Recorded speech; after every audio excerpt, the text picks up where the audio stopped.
A national ad campaign launched in June is an effort to fight opioid misuse among America's youth and young adults. I didn't know it'd be this addictive. I didn't know how far I'd go to get more.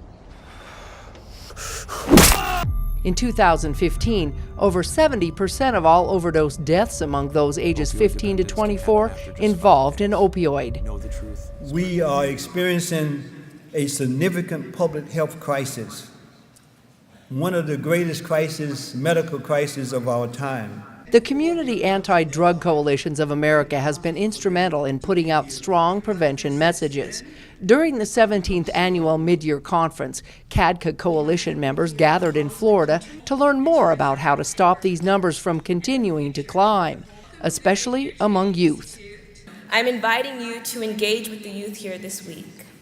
Engage because we have a lot to learn from each other. Engage because the fight will not be won with one generation alone. So CADCA has been working the misuse and abuse of medicines since 2002.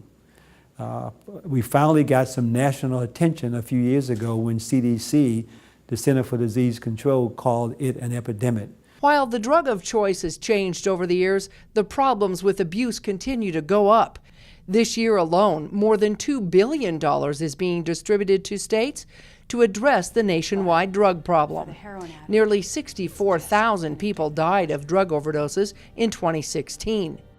So from everything, heroin, fentanyl, prescription pills, cocaine, marijuana, methamphetamine, synthetic drugs, we are facing an unprecedented crisis.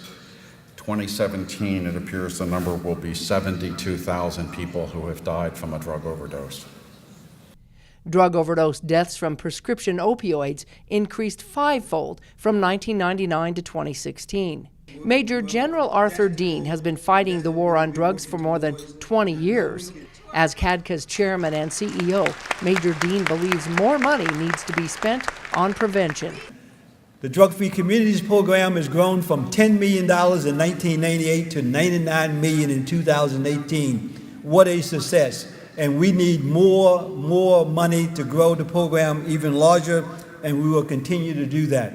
The issue is to make sure those dollars are balanced, and they are not just the law enforcement and treatment, but they also include a significant amount of money that focus primarily on prevention so we can prevent the problem.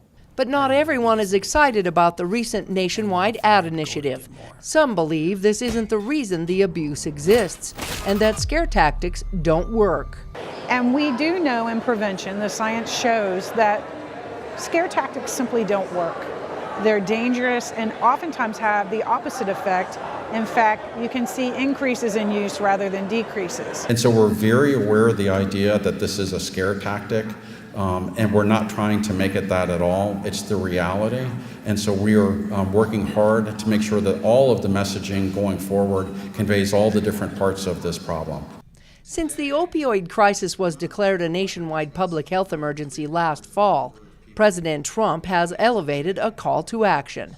The administration's already sent more than $1 billion to the states to target their responses to the opioid crisis, but there's more to come.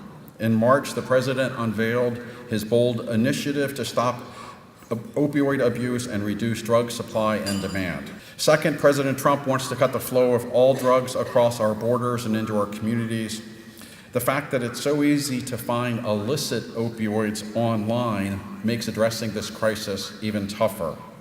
Working with the FDA and the Department of Justice, we are working to change that by cracking down on illegal online pharmacies and the scary place of the dark web. And third, the president wants to make sure we're supporting treatment and recovery. This includes making sure first responders have naloxone so they can administer this life-saving drug right on the scene. While naloxone is a great start, it won't solve the problem. You cannot treat your way out of this problem. Back in the 80s or so, we tried to lock our way out of the problem, and you see what that got us. So we got to do a holistic approach, and we need more emphasis and more dollars on prevention if we're going to have a tremendous impact.